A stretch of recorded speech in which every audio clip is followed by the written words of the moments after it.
Okay, we'll get underway. Good evening, everyone. This meeting is open to the public and is available through an online platform. Please subscribe to the Township of Wilmot YouTube channel to watch the live stream or view after the meeting. Delegations must register with the Information and Legislative Services Department. The only matters being discussed at meetings will be those on the agenda. And I'll start off by saying that Councillor Fenning advised me that she might be a few minutes late. She has something to attend, so she may be a few minutes late. So she will be joining us eventually. Good evening and thank you for joining us for the Monday, October 18th, 2021 council meeting. Every year, Ontario celebrates Local Government Week throughout the third week of October. This year, Wilmot Township is also celebrating by hosting a contest open to all grade 5 students in the township. The deadline for submission of an essay on what Wilmot means to you has been extended to Friday, October 22nd.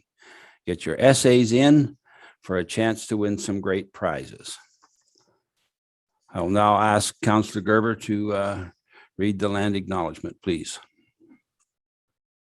Yes, thank you, Mayor Armstrong. We have gathered in Wilmot Township on the traditional territory of the Neutral, Anishinaabe, Haudenosaunee, and Mississauga peoples. We also want to acknowledge the importance of the Dish with One Spoon Covenant, a peace agreement made between Indigenous nations before the Europeans arrived. It characterizes our collective responsibility to each other and Mother Earth. We should take only what we need, leave enough for others, and keep the dish clean. By acknowledging this covenant and the First Nations, Métis, and Inuit people, we are reminded of our important connection to this land where we live, learn, and work together as a community. Thank you. Now, are there any additions to the agenda? Seeing none. Next, we're going to do an adoption of the agenda, but with a recommendation as amended below that the agenda be amended to move item 14 bylaws to immediately following the adoption of the agenda, and that the numbering of the agenda items be amended accordingly, and that the agenda for October 18th, 2021 as amended be adopted. That is moved by Councillor Gordick, Councillor Hallman. All those in favor? That is carried. Thank you. So the first item is bylaw number 2021-48, bylaw to appoint a chief administrative officer, who we welcome this evening for the first time. Ms. Sharon Chambers. Welcome, Sharon. Thank you, Mayor and Council, and it's a very big pleasure to be here. Okay, so the recommendation that bylaw number 2021-48 be introduced and ready first, second, and third time, and finally passed in open council. That is moved by Councillor Gerber, Councillor Fisher. All in favor? I'm glad nobody was slow in putting their hands up. I think we made a good move there. So that is passed. Thank you and welcome. And now it's all official. And now Miss Jackson can almost go back to being somewhat normal.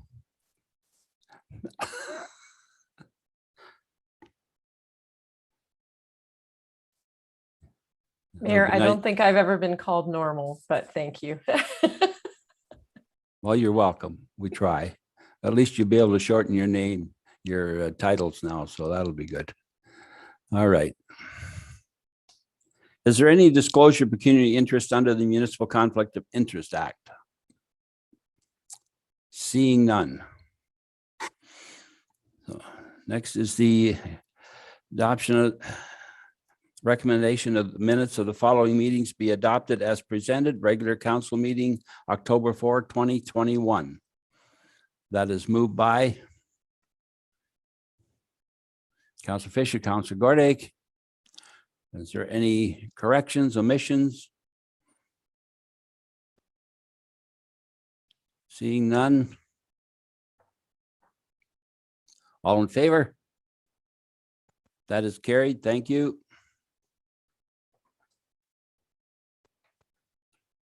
We're now moving into a public meeting.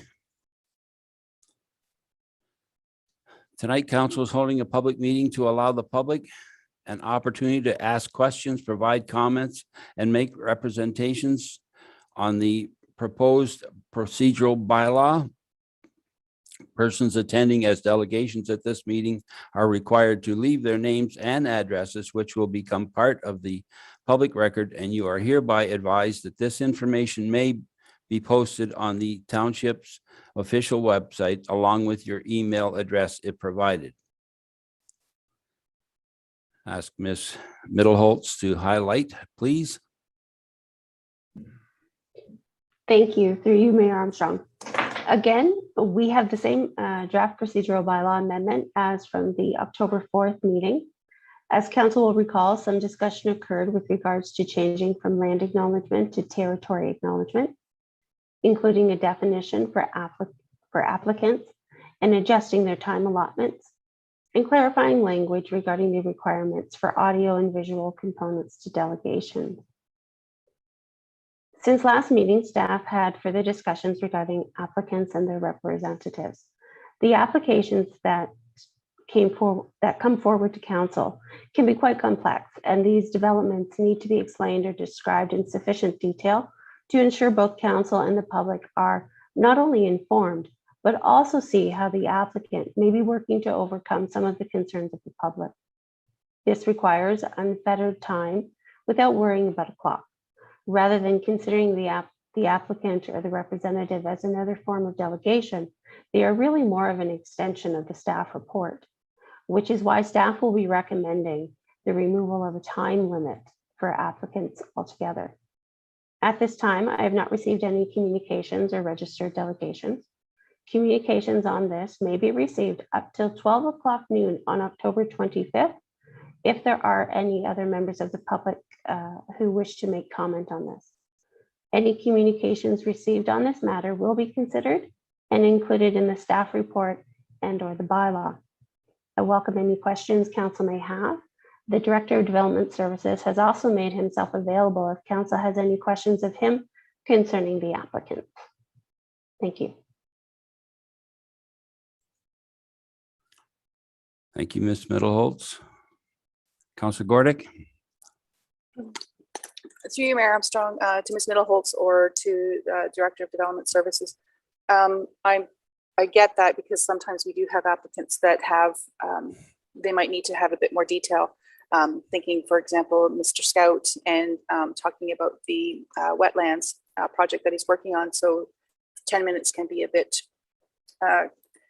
restrictive for some of the conversations that we have with regards to that particular project. However, my question is more along the lines, who decides whether somebody is an applicant or not? Because we have had delegations come, and I'm wanting to make sure that we are seen as being fair and equitable with regards to those kind of things, that some people are 10 minutes and some people get unlimited. So I just want to make sure that this is dealt with before we actually pass this bylaw. Ms. Middleholtz. Yes, thank you. Through you, Mayor Armstrong. So an applicant is the person or their representatives who have put forward the actual application itself. So this would be when you are looking at, let's say, a zone change application, a zone bylaw application, change application. Usually right in the description of the report, it states the property owner's name or a business who may be in development of the for that property, or their planner usually is the person who would be putting forward the information. I believe there have been past instances where, say, an engineer who is a representative of the applicant may also come forward. So they would be identified by the property owner, by the person who's putting forward the application. Mr. Okrafka, do you have anything to add to that definition, or do you feel that's sufficient? In general, through you, Mayor Armstrong, to Councillor Godric, Clerk Mindelholtz is correct. If you needed more specific definition, it would be the person who signs the authorization or the affidavit on the actual application. It's a Planning Act application. It's required to be signed and witnessed by the clerk or the mayor or other. I can't even think of the technical term for what you call that, but there is a formal place on the application where it is signed off who the applicant is and who their authorized representative is, Councillor Gorgic. So there wouldn't really be a whole lot of confusion as to, from a staff perspective at least, as to who the applicant was. Perfect. That's all I wanted. Just wanted to make sure that that was sort of something that, especially if some residents want to come to delegate, they may think that they're an applicant. So I just wanted to make sure that we have that was more of a clarification. So I appreciate that. Thank you very much. Okay, thank you. Okay. So are there any delegations present that want to address council on procedural bylaw?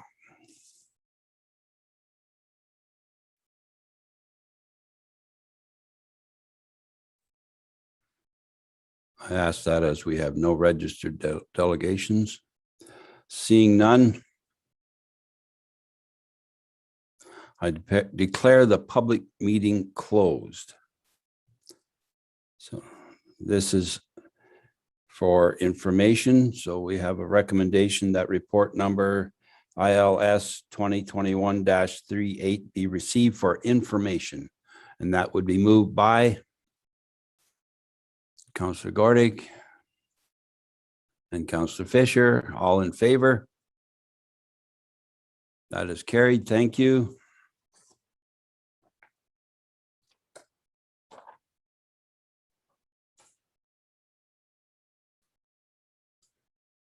Now we're on to the consent agenda. If members of council have any questions and want to remove an item from the consent agenda, please indicate so now, as we will not take questions on consent items unless the items are requested to be removed from the regular agenda.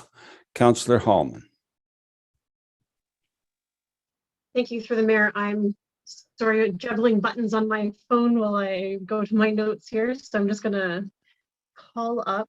I'm looking to pull PW 2021-20, please. Okay.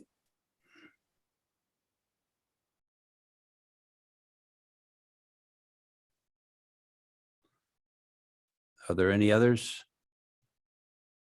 So that's item 12.1 on the agenda.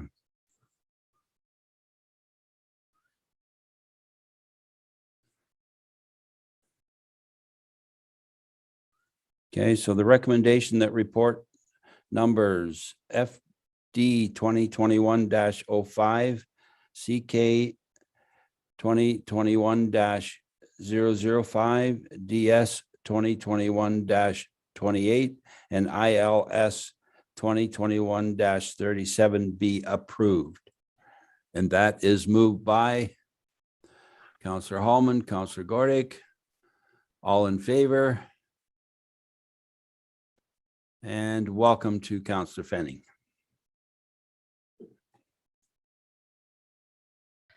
My apologies for being late. No apologies necessary. I stood in for you. Sorta.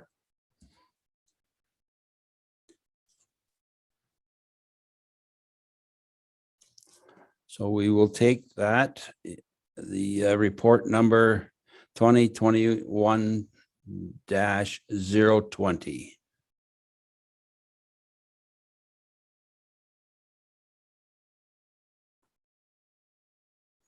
Mr. Mullen-Hughes.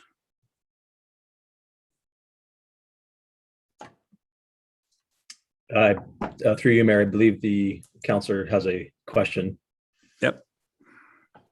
Go ahead, Councillor Hallman. Thank you through the mayor. Thanks for taking these questions, Mr. Mullen-Hughes.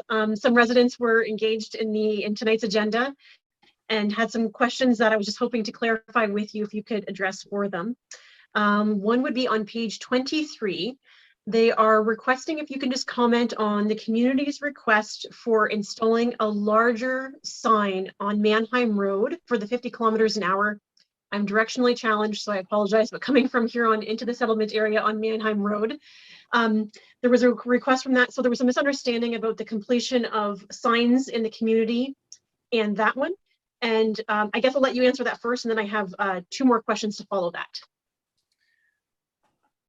Through you, Mayor, the report that speaks to regulatory sign reflectivity testing and replacements, I believe that's the line that you may be referencing. So reflectivity testing is something that we have to do annually, and what we do is we test for a certain grade of reflectivity of the signage, and then anything that doesn't meet the standard, then following that has to be replaced. With respect to the request for the oversized sign, I did send you an email this morning just following up on that, just in terms of what I guess what the understanding was from our perspective, and where we would, generally speaking, have to go to look at oversized signs. Signs, generally speaking, are sized for road speed, we'll say, and mostly because drivers have to obviously absorb and digest information. So oversized signs can almost be like an undersized sign where it's too much information too soon kind of thing. So we do have to look at that one a bit closer. I know there was sort of an expectation from an email trail there that we will have to sort of look at a bit closer. They could be considered something as we'll say a traffic calming measure, but I don't think it would be the most effective, we'll say, approach to traffic, to calm traffic, especially in that particular area. So that is something we'll have to look at a bit closer, and certainly we can work with whoever. I can't recall who was requesting, but you know, if they would like to work with staff on that, we'd be certainly happy to deal directly with them as well. For the mayor for a follow-up. Thank you. Thank you for answering that question. That is greatly helpful to understand the process and what links back to this. So I appreciate that. The next one was that there is 2 empty posts on Huron Road located near Sand Hills. Local residents thought that there used to be deer crossing signs on those empty posts. And they're wondering about if the Township Roads Department will be replacing them or removing those posts. So if you can comment on that. Thank you. Through you, Mayor, certainly, again, if residents are asking some of these questions, they're more than encouraged to reach out to us directly, and to follow up with us directly as well. Certainly not waiting for a quarterly report isn't overly productive for an answer for them. So they should feel free to reach out to us at by email. So publicworks@wilmot.ca is a great spot to reach us, and for probably a more prompt answer. With that being said, a phone call would work as well, just to leave a message with our general line, and somebody can certainly get back to the resident that is requesting. With respect to the specific empty posts, at this time, I can't necessarily answer that question. I'm sure if there were signs there previously and they were there for a reason, we would be looking to reinstall them. But again, if there's more specifics that they would like to reach out to us on, publicworks@wilmot.ca, and we'd be happy to follow up directly with them. Thanks for the mayor. And one more question regarding your report. Was wondering if you could go into details about the new painting of the hydrants and what the meanings are. So if you can touch on that, that would be appreciated as well. Through you, Mayor, we had a project this year for pressure zone testing, where our water system, we were looking a little closer at some of our pressure zones, and just to see what types of flows we could expect in certain areas. That's really all that those colors reference is the expected flow at those particular hydrants. I believe we're partway through the township, and we've kind of hit a few different areas. So there may be some that are completed and some that are still sort of ongoing, but that's just a sort of an output from our pressure zone testing project. And it's also an identifier of what types of flows we could expect from those hydrants.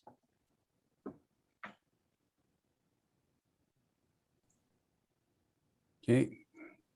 Councillor Gordick. Through you, Mayor, I just want to confirm that Councillor Hallman is finished. Her hand is still up, so I just want to make sure. You're good, Angie?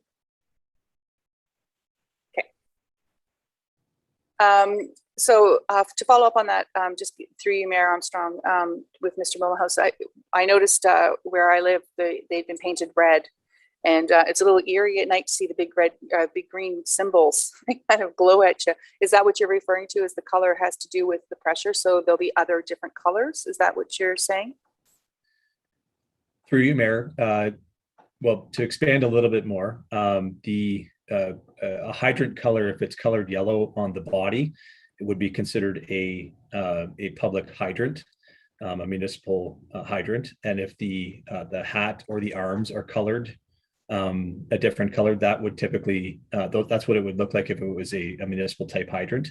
If it's a completely red hydrant, it would be assumed to be a completely private hydrant. But generally speaking, yes, if that's, I believe that's where the question was coming from Councillor Hallman from our previous discussion on the topic. And in the past, we would have had our municipal hydrants would have been completely yellow, we'll say, and private hydrants are sort of shifting towards a reddish color. Thank you. I have a separate question just for more information, only because the report was pulled, so I figured I'll ask. In the report, you're mentioning about SWIFT program through Hayesville. Part of my ward is also rural, and I was wondering if you could speak a little bit if there's any other applications that are happening in Ward 2 with regards to internet, as we're getting, obviously, a few phone calls with regards to connectivity out in Ward 2. Thank you. Through you, Mayor Armstrong, at this time, as far as we'll say utility, telecom utility applications and specific to SWIFT applications, the ones listed in this report are the only ones that we currently have at this time. Go ahead, Councillor Hallman. Thank you, through the mayor. Sorry, Mr. Mullings, I have one more question. And I guess this is actually perhaps more of involving the finance department, so I don't know if he can jump on. But there was a question about, are there opportunities to further progress waiving fees to increase telecommunication expansion within the community? I'm not really sure that there's opportunity for this, but the question did arise, so I thought I would share it and bring it to staff's attention. So I will just leave that in your hands. Through you, Mayor, generally speaking, I would say it's not a healthy municipal practice to generally waive fees. I'm sure the Director of Corporate Services would support that. There is a component of we'll say staff effort and pressure that it is appropriate to recover those costs. Doesn't matter if it's an application for telecommunications, or if it's an application for development work, or if it's an application for road occupancy. We do we'll say take the practice of recovering those costs. That being said, if council, I believe, were to support that type of thing, it could certainly be within their realm. I could defer to Patrick on this as well. I'm sure he will provide some input, but I would say from our perspective, we wouldn't from a staff level recommend that type of an arrangement. Mr. Kelly. Through your worship, yeah, I piggybacked on Mr. Mullings' comments, just with a reminder to council that any fees waived or elimination of alternate revenue streams has a consequential effect of increasing the levy requirement from residential property owners throughout the township. So when we reduce revenue streams and still have the same expenses overall, we have to pick up that money from somewhere else. So the bigger picture situation of that, we would hesitate. We wouldn't recommend waiving of those fees, but to Jeff's point, that's a council decision, would come forward as part of our annual fees and charges bylaw update if there's an option to waive fees in those situations, but we would definitely recommend in favor of that. Okay, thank you. So the recommendation that the Public Works and Engineering Operations third quarter activity report for the months of July, August, and September be received for information.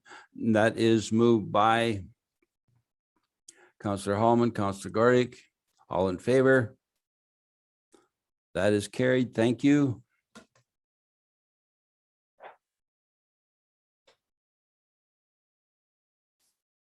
Next report is from Corporate Services. Statement of operations as of September 20th, 2021.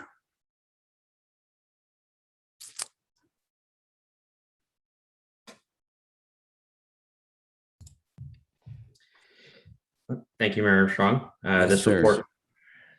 report outlines the third quarter operating results. As of report date, there were 67.7% net effect on the general levy, while compared to 75.7% at this time in 2020. So perhaps the most notable item in these statements continues to be recreation revenue, with receipts at 33.3% of budget due to COVID. Coupled with this decrease in revenue, you'll see cost-saving efforts among several line items within the recreation area to assist in reducing the overall impact on the levy. So outside of recreation, COVID continues to impact several areas of the organization. And attaching the accompanying statements are various note disclosures with statements made where applicable. Thank you, and staff are here to answer any questions. Comments or questions? Seeing none. Recommendation that report COR 2021-036, Statement of Operations, unaudited as of September 30th, 2021, as prepared by the Manager of Finance, Deputy Treasurer, be received for information purposes. That is moved by Councillor Gerber, second by Councillor Fenning. All in favor? That is carried. Thank you. Next is the capital program review. Go ahead, Mr. Ronnie.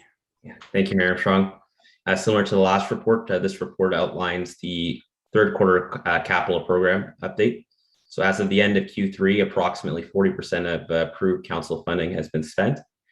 So attached to the report, you'll find the capital statements with the various comments provided by departments on the status of each active capital project. So staff are here to answer any questions. Thank you.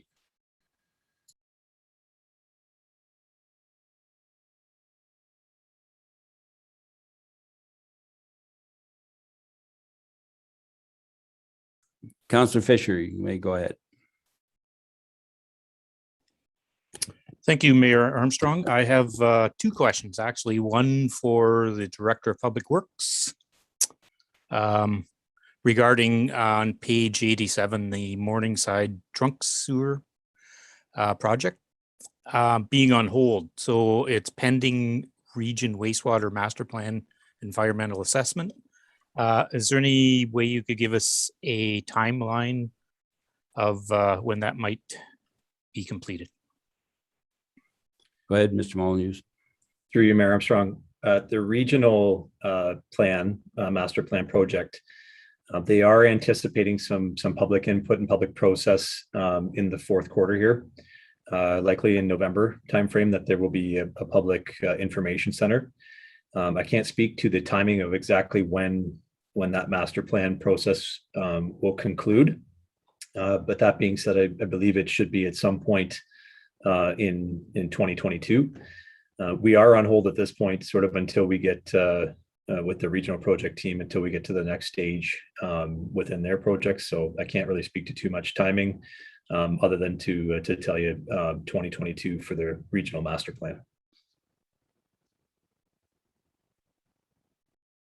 Okay, and sorry if I proceed with my second question there. Mayor? Go ahead. Okay, to Mr. Kelly regarding on page 92, the township office renovation. Being a lot of people are working from home now, does that change anything in your plans for the renovation at all? Like I'm thinking people can share office space and things like that. Yeah, through you, Mayor Armstrong, to Councillor Fisher, great question. Yeah, I would say first off, the change in the office setup, we've definitely put a pause at this point in time. We're looking at designs now based on separation of staff requirements currently within the COVID environment's important, but also just a better flow throughout the building, modernizing that setup, hence the use of modernization funding. We are currently working with a cross-functional group, including our Parks and Facilities group and other members of the corporate leadership team to look at options prior to moving forward with anything. We'll put out a request for design consultant to come in with concepts for how we could best utilize the current space that we have, noting as well the township is growing, continues to grow. Our staffing complement won't remain exactly where it is right now, so we do need to make provisions for additional bodies, whether that's in the office or working from home. So a lot of factors play into it, but yeah, COVID and the current working from home environment has definitely allowed us to give that some more time, some more thought, and come up with an appropriate design. I'm not sure if Ms. Jackson wants to add anything to that, or if that's a good summary of where we're at. Through the mayor, that's an excellent summary. We will likely, as Patrick said, look at a best use of the space. We'll do a space audit first and determine what our needs are, and look at modernizing some of the spaces instead of making physical changes until we need to. But there are some spaces that definitely could use some walls to create some offices for staff who require them that currently don't have them. We'll take all that into consideration, including COVID, when we take the next steps. And this will probably happen in the new year versus this year.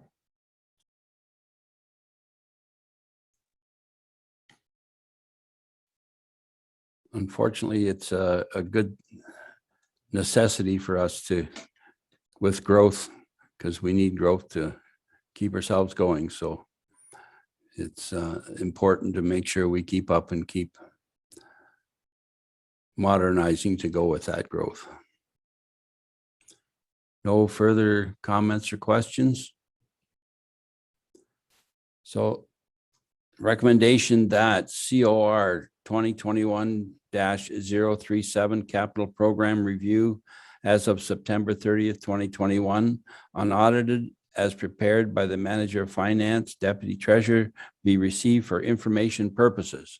And that is moved by Councillor Hallman, Councillor Fisher. All in favor? That is carried. Thank you. Next item is notice of motion.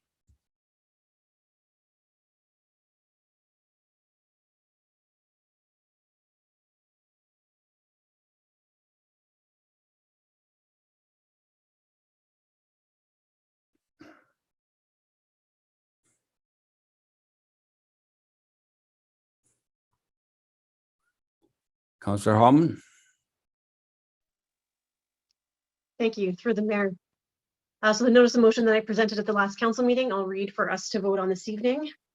Whereas telecommunication towers and antennas are an important means of providing satellite service for cell phones and other electronic devices. And whereas the Township Zoning Bylaw number 83-38, as amended by 2020-026, permits the installation of telecommunication towers and antennas in all zones. And whereas requests for telecommunication towers and antennas are increasing in the township. Now therefore be it resolved that the Council of the Township of Wilmot directs staff to provide a report examining possible policies, procedures, and bylaws regarding telecommunication infrastructure within the Township of Wilmot, including but not limited to the following: a public consultation process regarding any proposed telecommunications and antenna installations and protocols, a consistent and timely process for review of telecommunication installations within the Township of Wilmot, examination of potential protocols to address locations and siting of telecommunication facilities in a manner which minimizes the effects of residents, visual impact, and respects natural and human heritage features and sensitive lands, with recognizing the jurisdiction of Industry Canada with respect to the implementation of health, safety, environmental standards, and exercising its authority to approve the location of telecommunication towers and antennas. Thank you. Thank you, Councillor Hallman. We have one delegation, Mr. McDonald.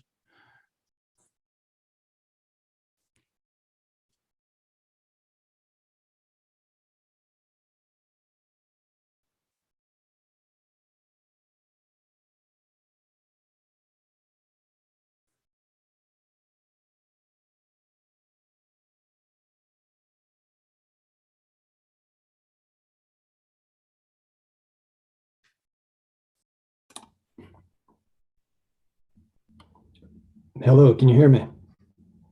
Yes, we can. Welcome, Damien. You have 5 minutes to speak to the motion as presented? Okay, first off, I want to thank the mayor and council for giving me the opportunity to discuss this important issue. The issue at hand is that the township doesn't currently have a protocol in place to guide how proposals for new telecommunication towers are reviewed and approved. Instead, the Department of Planning takes a passive approach that relies on a very light touch federal default process.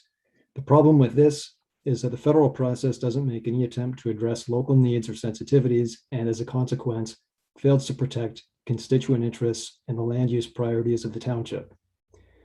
So why does this matter today? Well, it matters because there are at least 2 active proposals for new towers in the township that I know about. There could be others. One of these projects is particularly ill-conceived, as the information provided by the proponent to the township contains material errors and omissions, provides no substantive. Damien. Yes. Don't talk about the projects, just talk about the process that we need to create here, the protocol. So the protocol is required when you receive a proposal that has no substantive justification, if it doesn't properly follow the federal process, or if it's deceptive in nature. Without a protocol in place, a poorly formed proposal like that stands to be customarily approved by the Department of Planning with a letter of concurrence. All of this is to say that this is already happening. It's happening fast, and both of these projects could be approved and constructed before the end of the year. This begs the question, why doesn't the township already have a protocol in place to review such proposals? Well, the main argument that I've heard is that a protocol isn't necessary because the federal government has final approval authority. And while this is technically correct, it's really not true in terms of how things work in practice. To give you some context, the federal government will always have final authority over radio and telecommunications because it's a matter of national interest and security.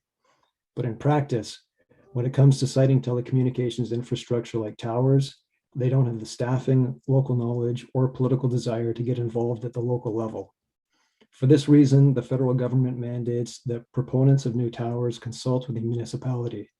And importantly, as part of this consultation process, the municipality is required to issue a letter of concurrence or non-concurrence indicating its approval or opposition to the proposal.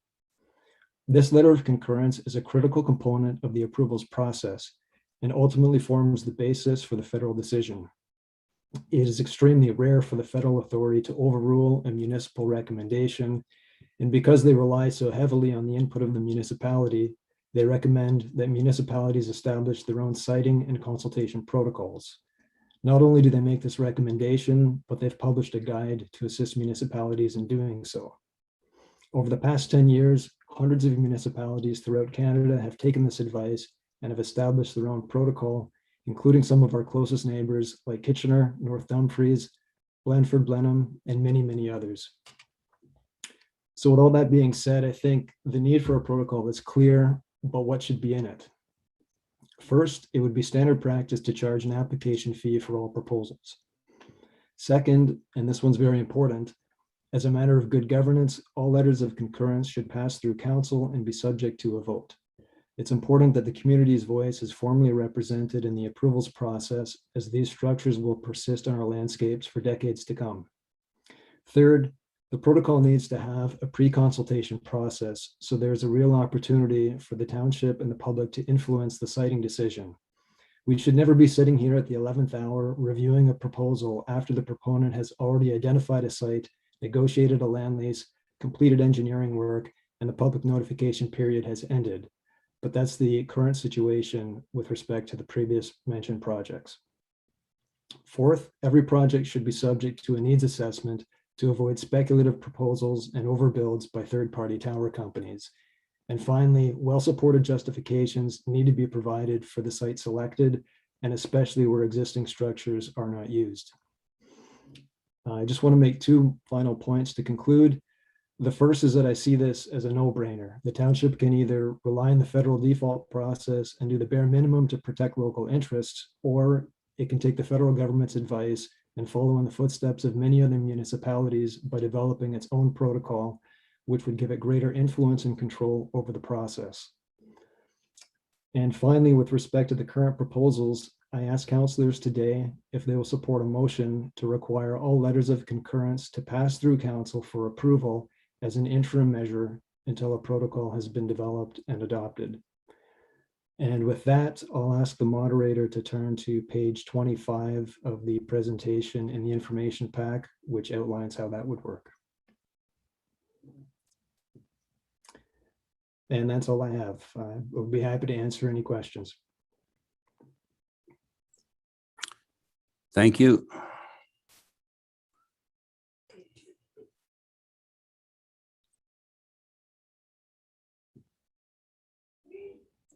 Okay, we have one question, Councillor Hallman. Thank you, through the mayor. Thanks for your presentation, Damien. It was great to see your insight and hear your comments.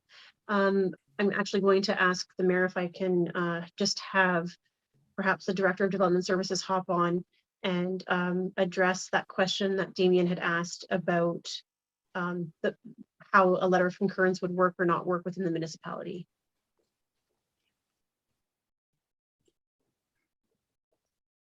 Mr. Krafka. You're muted, sir. Sorry about that. Through you, Mayor Armstrong, to Councillor Hallman. The current process is we do default. Council has never had an issue that I'm aware of with our current process. Your motion is requesting or directing staff, subject to being approved by council, to review it and provide you.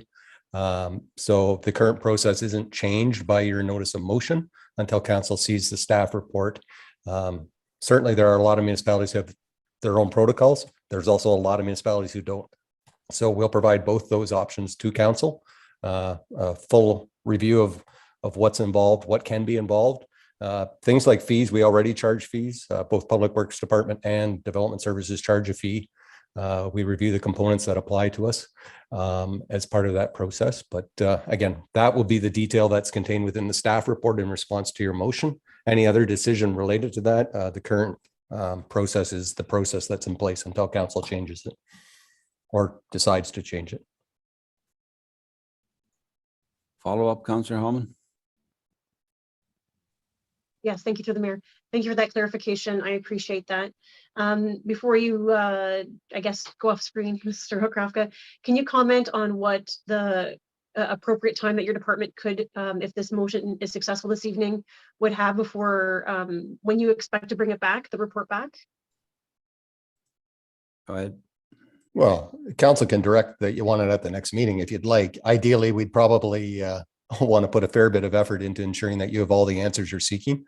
I think December probably is reasonable. I doubt that it's going to happen in November with the current level of applications. Again, just to emphasize it, council's never raised a concern with the process in the past. And so it's not necessarily that staff don't want to consider this. I don't want that to be left in the mindset that somehow we don't have a process and we're not following it. It's the process has always been accepted by the existing and previous councils. So we're happy to have a discussion paper on it. But if you want a fulsome review of it with both sides of the opportunity, advantages, disadvantages, because there certainly are advantages and disadvantages to both sides. And I think it's fair for the public and council to understand what those are. A follow-up, Mayor? Thank you for that explanation. I greatly appreciate that. And I think December is just fine. That's we'd rather have a fulsome, wholesome and not have anybody burn out with trying to juggle too many things. So I appreciate that. And that seems quite fair. Thank you. Okay, seeing now there are no further questions or comments. Thank you, Damien. Appreciate you coming in. Thank you, everyone. Okay, so we do have a motion, and that is moved by Councillor Hallman and Councillor Gordick. All in favor of the motion? That is carried. Thank you. Next, are there any announcements?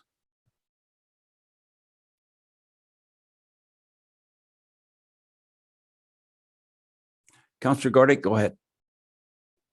Through you, Mayor Armstrong, I believe Councillor Fenning put her hand up for that last motion, so I don't want to go ahead until, I want to make sure that because of the last motion, if there was a question.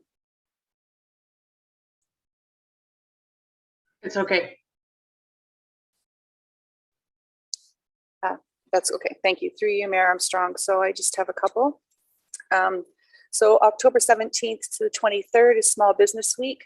Small businesses are at the heart of the township's economy, and this is an opportunity to celebrate and thank our local entrepreneurs. I'm asking residents to support our small businesses by buying gift cards, ordering local, and posting something you bought locally on your social media. Despite the devastating effects of COVID, township businesses have continued to show their generous spirit by giving back to local causes. Now it's our turn to support them. Local businesses are owned and operated by our families, friends, and our neighbors.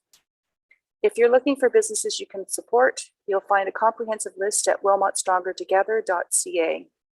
It's a website that was created by our community to support our community. Thanks to my colleague, Councillor Fenning, for coming up with the idea, to township staff for creating and maintaining the interactive map on the site, and to the local residents who volunteer to make sure it's kept up to date. Secondly, Wednesday, October 27th is Dress Purple Day. I'll be wearing purple to remind families in our community that help is available and no one is alone. Dress Purple Day is an opportunity to make sure families, especially those facing additional hardship as a result of COVID, know that there are resources and services available to help them. So join me on October 27th in Dress Purple to show you're a part of a community that cares. Whether it's a mask, a t-shirt, shoes, or a head-to-toe outfit, show your support for children, youth, and families that are facing challenges. And please learn about the resources and supports available to families in our community. So if someone reaches out for help, you'll be ready. Or find out more about the campaign at oacas.org. And finally, this coming Saturday, October the 23rd, from 9 till 12, there's another tree planting exercise from 9 till 12 at Petersburg Park. Hope to see you there. They're still looking for lots of volunteers, and rain or shine. So hope to see you there on the 23rd. Thank you. Thank you for planting that seed in the minds of people. Councillor Hallman.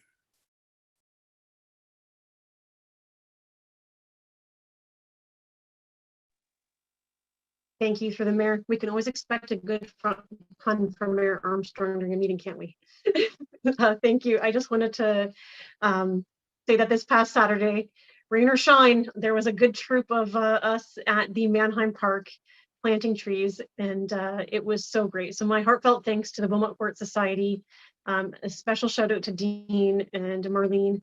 They are just so wonderful with their organization, and it was so great to see. So I asked for a total for what they expect in October and November, and they're expecting to be just under, if I have my totals correct, I think it was like 600 trees will have been planted, including the one that's coming up on November 6th at the wetlands. So it's so amazing to see and participate with this. I'm wearing pink today for Breast Cancer Awareness Month. So many women in my life have been touched by this horrible cancer, and so you get an opportunity to wear pink and stand with women. Please do so. It means a lot to breast cancer survivors when they see those symbols out in the community. With that said as well, it's Women's History Month, and it's important for all of us to acknowledge the strength and contributions that builds respect and nourishes self-esteem with women. And this past weekend, it was just so magnificent to watch my two young girls watch a referee take the ice for a Pittsburgh game as the first woman to be in that role. So here we are in 2021, and there's these constant changes happening. We look at Mandy Bujold with the Olympics and her advocacy. So many things are changing for these young women, these young girls who get to grow up in a different world than I even grew up in. So I'm so thankful for this. So please acknowledge the contributions of people in your community. Send them a message when they do great things as their roles and taking on these responsibilities. And it was just an interesting reflection I'm going to add was it's been 171 years of politics within Wilmot Township.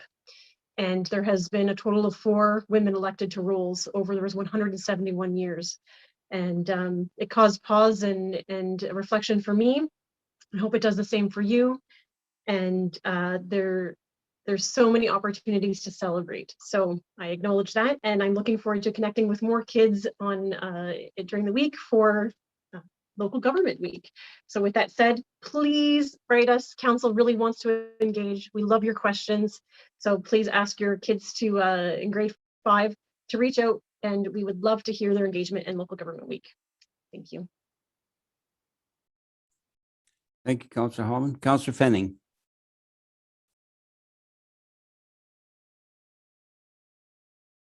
You're muted. Thank you, through you, Mayor Armstrong. I just wanted to say that, thanks to Councillor Gordick for mentioning about my having an idea, but I really, the credit goes entirely to staff. So, and I just wanted to say that I really appreciate everything that our staff has done to be supportive of our small businesses in the township through what's been a very, very difficult time. And they've gone above and beyond to try to support where they can. So I really appreciate that. Thank you. Okay, thank you. See no further announcements.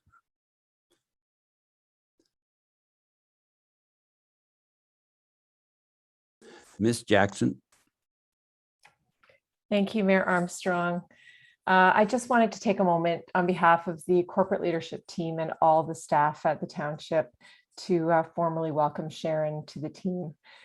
We knew as soon as we met her in the first interview, and a few people on this screen were involved in that she was going to be a perfect fit here in Wilmot. And she comes to us with a wealth of experience and knowledge in her previous roles as a CAO.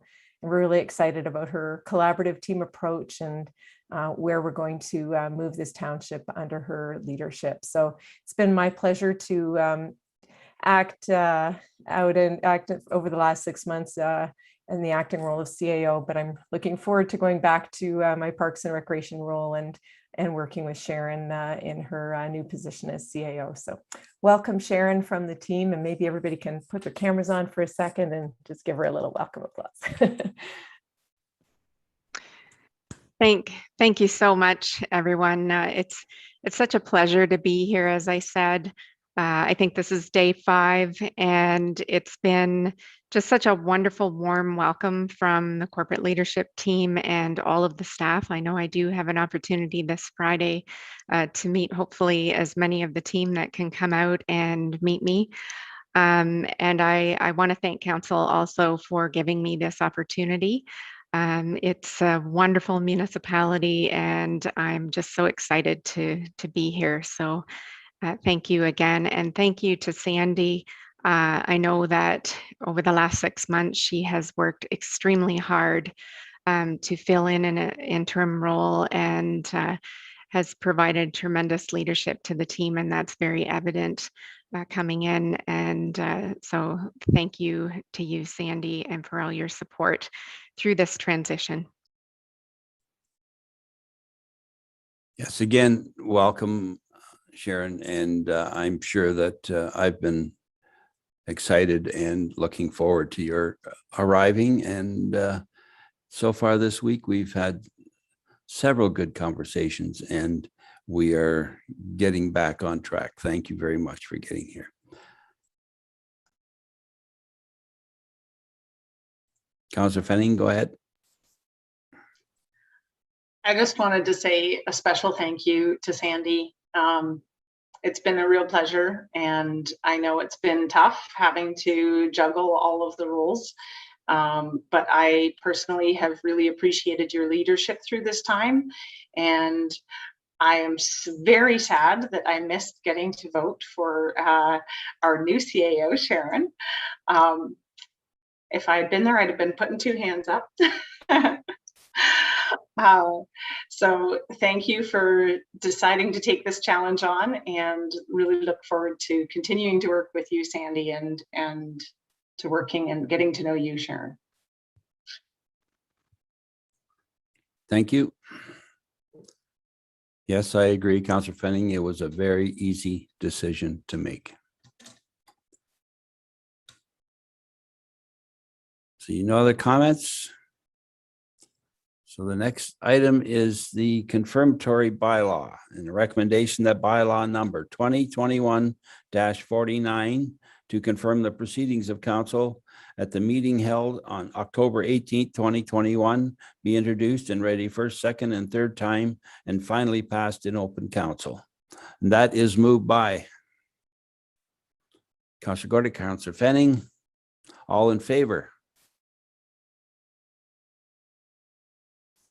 Thank you very much. So that actually, Ms. Chambers, makes it absolutely official. You are now tethered to the Township of Wilmot. So thank you. Happy to be. So the next recommendation is that we do now adjourn to meet again at the call of the mayor. That is moved by Councillor Fenning, Councillor Gerber. All in favor? That is carried. Good night, everyone. And those of you who don't have to drive far, drive safe.